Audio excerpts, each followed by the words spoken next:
He was handsome, daring and utterly reckless. The man who stole the heart of England's greatest queen and then broke it. Born on this day in history, the 10th of November 1565, Robert Devereux, 2nd Earl of Essex's story is one of charm, pride, rebellion and ruin. I'm historian and author Claire Ridgway, and let me tell you about Elizabeth I's darling and the last great favourite of the Tudor court. Robert Devereux was born at Netherwood in Herefordshire, the eldest son of Walter Devereux, 1st Earl of Essex, and Lettice Knowles, the granddaughter of Mary Boleyn, Anne Boleyn's sister.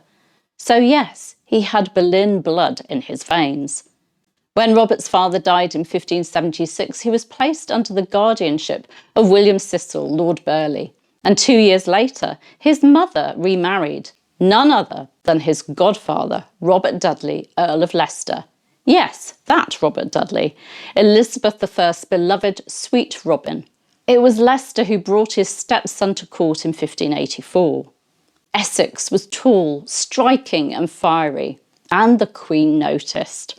By 1587, after his military service in the Netherlands, Elizabeth made him Master of the Horse, one of the most prestigious posts at court.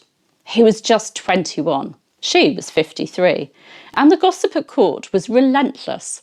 They flirted openly. Elizabeth adored his quick wit, his boldness, his youth. But unlike the cautious and intelligent Leicester, Essex was rash, arrogant, and dangerously ambitious. As historian Alison Plowden once said, he was not so much the darling of Elizabeth's old age as one of its greatest headaches. The Queen might have loved his energy, but Essex had no idea how to manage her. He underestimated her intelligence, ignored her authority, and treated her disastrously, like a woman to be conquered rather than a monarch to be obeyed. He took her affection for him for granted. In 1596, his daring raid on Cardiff made him a hero. He returned home to cheering crowds and a swelling ego. At court, factions soon formed. The Essex faction, hungry for glory and war. The Cecil faction, led by the cool and calculating Robert Cecil, advocating peace. Elizabeth played them both, as she always did. But Essex couldn't stand to be denied. He sulked, he argued, and he even turned his back on the Queen in one famous quarrel. For Elizabeth, who demanded obedience above all, it was intolerable. Friends like Francis Bacon begged him to calm down, to remember that the Queen's favour was a privilege, not a right. But Essex didn't listen. He wanted power, real power, and it was pride, not love, that would destroy him. In 1599, Elizabeth appointed him Lord Lieutenant of Ireland, ordering him to crush a rebellion led by Hugh O'Neill, the Earl of Tyrone. It was a disaster. Instead of following her instructions, Essex ignored orders, made an unauthorised truce with the Irish rebels and abandoned his post.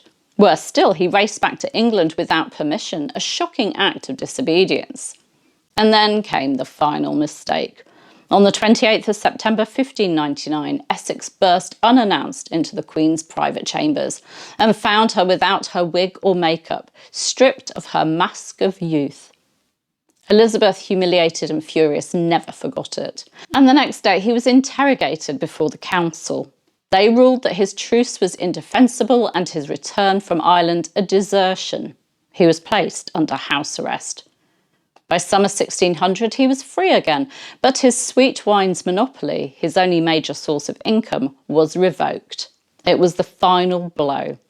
But instead of humbling himself, Essex began plotting.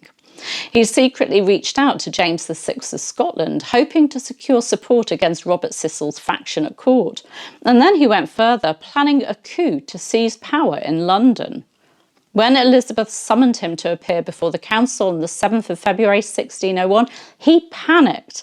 The next morning he gathered 300 followers at Essex House, crying out, "For the Queen, for the Queen, the crown of England is sold to the Spaniard. They've plotted my death." But London didn't rise. The streets were silent. By evening, his men had deserted him. Surrounded, Essex surrendered. Elizabeth's patience had finally reached its end. She called him a shameless ingrate, and this time she meant it. On the 19th of February 1601, Essex and his ally Henry Wriothesley, Earl of Southampton, were tried for high treason at Westminster Hall. Both were found guilty. Elizabeth commuted Southampton's sentence to life in prison and mercifully changed Essex's execution from the brutal traitor's death to beheading. On the 25th of February 1601, at the Tower of London, the axe fell. Robert Devereux was just 34 years old. Elizabeth's final favourite died as he'd lived, proud, impulsive and ungoverned. And though she never spoke his name again, those close to her said she mourned him deeply in private. The boy she'd loved, the young man who'd reminded her of his stepfather, had betrayed her and forced her hand. Essex's rise and fall remind us just how dangerous it was to be a Tudor favourite, adored one day, executed the next. What do you think? Was Robert Devereux a tragic hero or the author of his own destruction? Do let me know in the comments. And if you love stories like this one, don't forget to subscribe and ring the bell for more Tudor history. And I'll see you very soon. Bye bye.